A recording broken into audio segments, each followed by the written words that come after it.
Pemetaan problematika degradasi moral pada remaja di Desa Pajangrejo. Saya dan teman-teman kelompok di sini akan mempresentasikan mengenai pemetaan problematika di mana yang kami angkat itu adalah degradasi moral pada remaja di Desa Pajangrejo. Kami dari anggota kelompok 7 di mana ada 4 anggota di sini. Yang pertama ada Lutfi Eka Nur Hasanah dengan NIM 19107010008. Kemudian yang kedua ada Kotrunada dengan NIM 19107010014.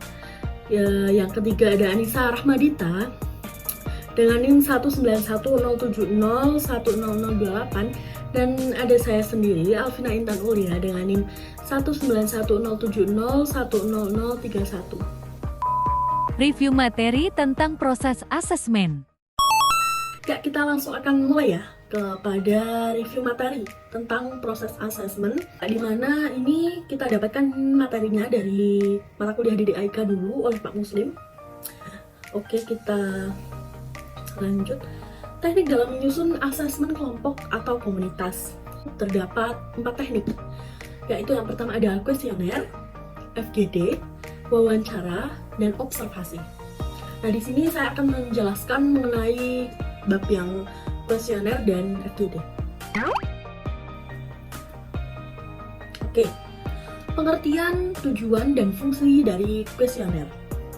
Kuesioner adalah suatu teknik pengumpulan data atau informasi yang memungkinkan analisis mempelajari sikap-sikap, keyakinan, perilaku, dan juga karakteristik beberapa orang utama di dalam suatu organisasi yang bisa terpengaruh oleh sistem-sistem yang diajukan oleh sistem yang ada.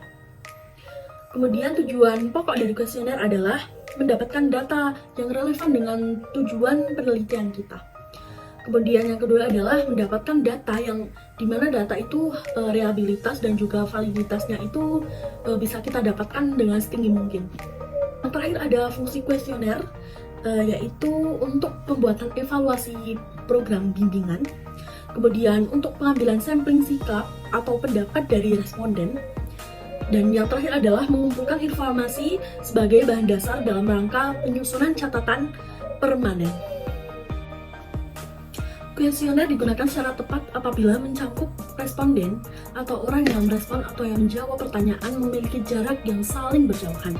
Kemudian, melibatkan sejumlah orang di dalam proyek sistem dan berguna jika mengetahui beberapa proporsi suatu kelompok tertentu yang menyetujui atau tidak menyetujui suatu fitur khusus dari sistem yang diajukan. Melakukan studi guna untuk mengetahui sesuatu dan ingin mencari tahu seluruh pendapat sebelum proyek sistem diberikan petunjuk-petunjuk tertentu. Dan ingin yakin bahwa masalah-masalah yang ada dalam sistem bisa diidentifikasi dan dibicarakan dalam wawancara tindak lanjut. Yang kedua ada pengertian dan tujuan dari FGD. FGD adalah Focus Group Discussion, yang dimana itu merupakan diskusi tanya jawab dengan beberapa orang informan yang sama atau misal informan yang sama-sama mengalami masalah yang sama. Jadi itu seperti kurang lebih dibuat seperti kelompok-kelompok begitu dan sharing satu sama lain mengenai permasalahan yang sama. Nah, adapun tujuan dari FGD adalah untuk memperoleh masukan atau informasi tentang permasalahan yang bersifat spesifik, sedangkan penyelesaian permasalahan tersebut ditentukan oleh pihak lain setelah masukan dan lainnya itu dianalisa terlebih dahulu. Selanjutnya adalah karakteristik dari FGD. Nah, FGD ini ada cukup banyak karakteristiknya, di mana ada FGD itu diikuti oleh para peserta yang idealnya terdiri dari 7-11 orang. Kemudian peserta FGD terdiri dari orang-orang yang memiliki ciri-ciri homogen, kesamaan ciri-ciri inti seperti persamaan gender, tingkat pendidikan, atau persamaan status lainnya. FGD memiliki tujuan untuk menggali dan memperoleh beragam informasi tentang masalah atau topik tertentu. Metode FGD biasanya digunakan untuk pertanyaan terbuka yang memungkinkan peserta memberikan jawaban dengan penjelasan-penjelasan. Topik dalam FGD ditentukan terlebih dahulu oleh fasilitator. Waktu yang dibutuhkan untuk FGD berkisar antara 60-90 menit atau 1-1,5 jam. Kemudian FGD dilakukan tidak hanya satu kali, akan tetapi biasanya bergantung pada kebutuhan dilaksanakannya FGD. Dan FGD sebaiknya dilaksanakan di ruang yang netral, disesuaikan dengan pertimbangan bahwa peserta dapat secara bebas mengeluarkan pendapatnya. Di sini saya akan menyampaikan mengenai pengertian dan tujuan dari wawancara. Yang pertama adalah pengertian dari wawancara. Wawancara atau dikenal juga dengan istilah interview adalah percakapan antara dua orang atau lebih dan berlangsung antara narasumber dan pewawancara. Tanya jawab antara pewawancara dan narasumber ini bertujuan untuk mendapatkan sebuah informasi, pendapat, data, dan keterangan. Sedangkan wawancara menurut Kamus Besar Bahasa Indonesia KBBI adalah tanya jawab dengan seorang pejabat atau sebagainya yang diperlukan untuk dimintai keterangan atau pendapatnya mengenai suatu hal, untuk dimuat dalam surat kabar, disiarkan melalui radio, atau ditayangkan pada layar televisi. Sedangkan menurut Lexi J. Molen, wawancara adalah percakapan dengan maksud-maksud tertentu. Pada metode ini, peneliti dan responden berhadapan langsung face-to-face untuk mendapatkan informasi secara lisan dengan tujuan mendapatkan data yang dapat menjelaskan permasalahan penelitian. Yang selanjutnya mengenai tujuan dari wawancara. Tujuan wawancara secara umum yaitu untuk memperoleh data dan informasi yang akurat dari narasumber dengan mengadakan serangkaian pertanyaan spesifik kepada narasumber. Tujuan dari wawancara menurut Zainal 2010 yaitu untuk memperoleh informasi secara langsung guna menjelaskan suatu hal atau situasi dan kondisi tertentu. Juga untuk melengkapi suatu penyelidikan ilmiah, untuk memperoleh data agar dapat memengaruhi situasi atau orang tertentu. Sedangkan tujuan wawancara menurut Zainal adalah untuk memperoleh informasi secara langsung guna menjelaskan suatu hal atau situasi dan kondisi tertentu. Yang selanjutnya, untuk melengkapi suatu penyelidikan ilmiah, dan juga untuk memperoleh data agar dapat memengaruhi situasi atau orang tertentu. Yang selanjutnya adalah pengertian dan tujuan dari observasi.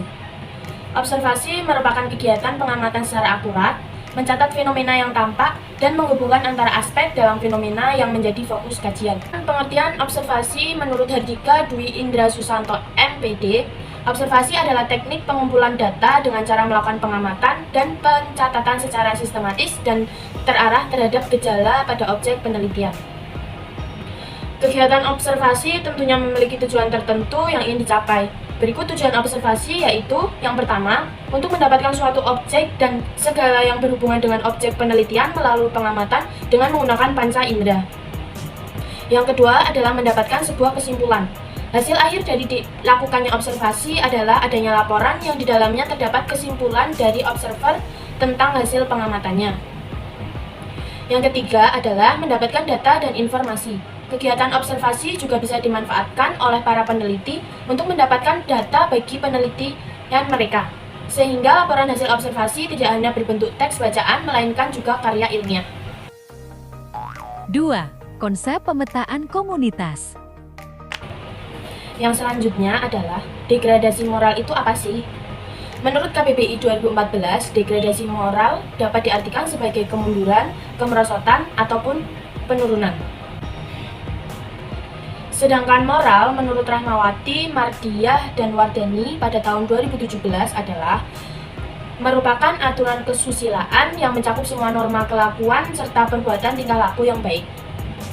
Sehingga degradasi moral dapat diartikan sebagai penurunan kualitas moral yang terjadi pada individu.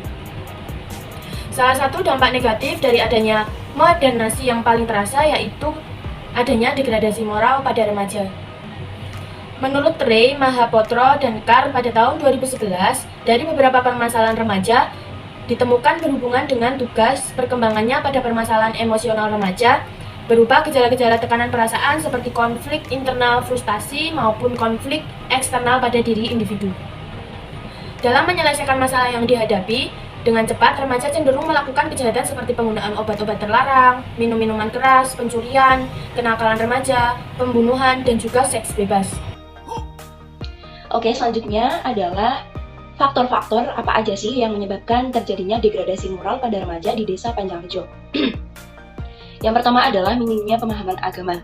Menurut teori Zakia Darujat, apabila dalam masyarakat itu banyak orang yang melakukan pelanggaran dengan sendirinya, orang yang kurang iman tadi itu akan mudah juga meniru melakukan pelanggaran-pelanggaran yang sama. Oke, yang kedua adalah kurangnya perhatian dalam keluarga. Menurut Maragustam 2010 menjelaskan bahwa tanggung jawab pembinaan moral sebagai bagian dari pendidikan Islam adalah perwujudan atas pendidikan keluarga, masyarakat, dan juga pemerintah melalui sekolah yang dimilikinya. Yang terakhir adalah pengaruh sosial. Nah, pengaruh sosial ini sebenarnya pengaruh yang paling besar sih kalau dilihat dari hasil wawancara juga dengan tokoh masyarakat. Nah, menurut Tarde, manusia cenderung untuk meniru perbuatan orang lain semata-mata karena hal itu merupakan bagian dari sifat biologis mereka, yaitu untuk melakukan hal tersebut. Semua orang memiliki kecenderungan yang kuat untuk menandingi atau menyamai atau melebihi tindakan di sekitarnya. Nah, seperti hasil wawancara kemarin, minimnya pemahaman agama dan juga kurangnya perhatian dalam keluarga ini sebenarnya menjadi faktor yang tidak terlalu besar, namun itu juga menjadi faktor pendukung. Sebenarnya faktor paling besar adalah pengaruh sosial, ya, dari teman-teman sebayanya. Mengapa remaja bisa berperilaku menyimpang, degradasi moral seperti itu adalah paling besar penyebabnya karena pengaruh sosial tadi, terutama dari teman-teman sebayanya. Mau yang di masih satu desa, yang dari sekolah, ataupun di luar desa pun juga itu menyebabkan memberi pengaruh terhadap degradasi moral yang ada. Oke, baik. Yang selanjutnya adalah metode penanganan yang sebelumnya pernah dilakukan pada komunitas tersebut serta terhadap permasalahan yang serupa. Kami sudah mewawancari beberapa tokoh dan juga tokoh masyarakat dan juga beberapa pemuda atau remaja yang menjadi pengurus di organisasi Karang Taruna Desa Panjangrejo. Baik, diperoleh data bahwa metode yang digunakan untuk menangani degradasi moral yang pernah ada itu tuh adalah metode pencegahan preventif, yaitu diantaranya melalui sosialisasi tentang tata krama atau biasa disebut dengan unggah-ungguh kalau dalam bahasa Jawa, yang harus dipatuhi, diingat, dan selalu dilaksanakan oleh pemuda atau remaja yang ada di desa Panjangrejo tersebut.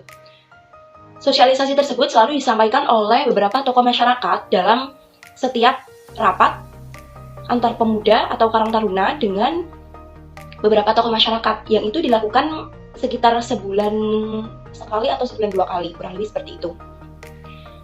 Oke, dari hasil wawancara juga diperoleh bahwa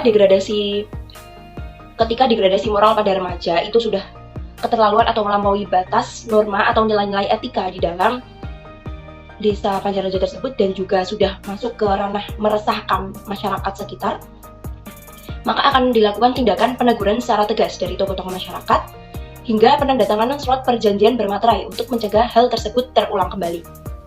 Pada sebelumnya juga sudah beberapa kali ada sosialisasi dari luar desa, yakni ada dari pemerintah kelurahan desa dan juga Dinas Perhubungan Kabupaten Bantul, seperti tentang bahaya penggunaan obat-obatan terlarang, hingga sosialisasi pemfasilitasan berbagai kegiatan positif dan produktif untuk memberdayakan pemuda desa agar terhindar dari kegiatan-kegiatan negatif. Baik, dari beberapa jurnal yang kami dapat juga ada teori-teori. Yang pertama adalah dari Rifai. Dalam Rifai 1983, dalam proses pematangan sosialnya, remaja harus mempelajari bagaimana pola tingkah laku yang dilakukan oleh orang-orang dewasa dalam lingkungan kebudayaan masyarakat tempat tinggalnya. Oke, teori yang kedua adalah dari Wandasari 2019, yakni adat istiadat masyarakat Jawa mengedepankan prinsip harmoni sosial, sifatnya ajak, tidak ada gejolak, dan selalu mengedepankan kedamaian. Hal tersebut dapat berjalan karena masyarakat Jawa ini menganggap bahwa individu dengan segala kepentingannya adalah bagian dari komunitas tersebut. Perilaku yang dilandasi tata krama adat Jawa itu udah ada dan sudah terkondisi secara turun-temurun dari generasi ke generasi. Teori yang ketiga adalah dari Niu, Wantu, dan Jafar 2021. Dalam kebijakan strategi pembangunan nasional, salah satu hal yang penting yaitu diperlukan adanya pembinaan pada remaja atau pada generasi muda dalam pembentukan karakternya, yakni agar dapat turut serta berpartisipasi dalam pembangunan desa. Teori yang terakhir yaitu dari Putra, Wulandari, Harun, dan juga Magfiratul 2021. Kepemudaan perlu dibentuk serta dibina agar memberikan dampak yang baik untuk regenerasi di masa mendatang. Baik, selanjutnya akan disampaikan oleh teman saya. Terima kasih. Baik, selanjutnya pada rencana intervensi, kelompok kami akan memberikan intervensi yang sesuai dengan permasalahan degradasi moral ini, yaitu dengan menggunakan teknik self-management. Teknik self-management itu sendiri merupakan suatu strategi pengubahan dan pengembangan perilaku yang menekankan pentingnya ikhtiar dan tanggung jawab pribadi untuk mengubah dan mengembangkan perilaku individu itu sendiri. Alasan kelompok kami memilih teknik tersebut karena kami yakin teknik self-management ini dapat memberikan kontribusi dalam meningkatkan kecerdasan moral pada remaja di Desa Panjangrejo. Menurut Nur Salim 2013, terdapat 3 strategi serta tujuan yang merupakan bagian dari strategi self-management, yaitu self-monitoring, self-control, dan self-reward. Self-monitoring sendiri merupakan proses konsoli, mengobservasi, dan mencatat sesuatu tentang dirinya sendiri dari interaksi dengan situasi lingkungan. Kemudian, stimulus kontrol merupakan penyusunan atau perencanaan kondisi lingkungan yang telah ditentukan sebelumnya yang menimbulkan 3 laku tertentu. Sedangkan self-reward sendiri itu merupakan digunakan untuk memperkuat atau meningkatkan respons yang diharapkan serta berfungsi mempercepat target tingkah laku serta sehingga terjadi peningkatan kecerdasan moral. Referensi. Sekian pemetaan permasalahan dari kelompok kami. Kurang lebihnya mohon maaf. Wassalamualaikum warahmatullahi wabarakatuh.